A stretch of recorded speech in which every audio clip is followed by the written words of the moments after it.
Las Vegas native Brandon Marshall, who brought a little friend with you today. Yeah. Wow, look at that thing. I had to bring my championship ring, you know. People are going to need sunglasses at home. By the way, you let us hold that. It weighs like a pound.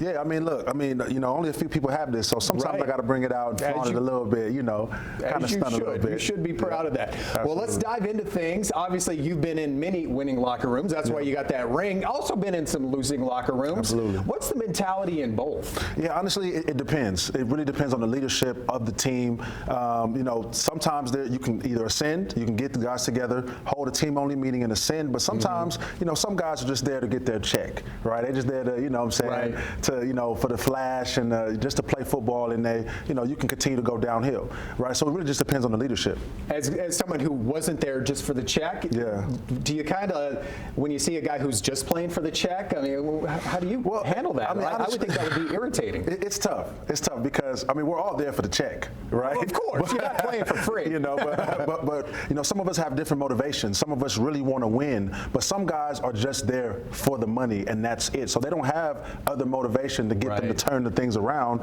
They just are just worried about them and getting their own stats. Well, let's talk about a couple teams who were in the game where you get those rings. Of course, LA and Cincinnati. They're both off to a 2-3 start.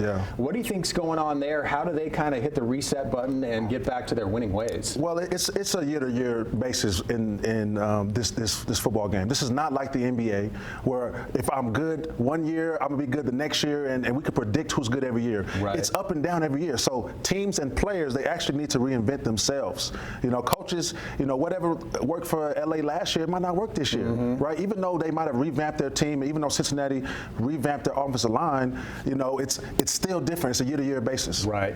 And real quick, obviously, we had our first coach firing of the year in Carolina. How does that impact a team? Yeah, I mean, honestly, look, that doesn't happen this early in the year without the ownership talking to somebody. They even spoke to players, upper management. So he was on his way out anyway, right? So some players, I'm sure, are relieved about that.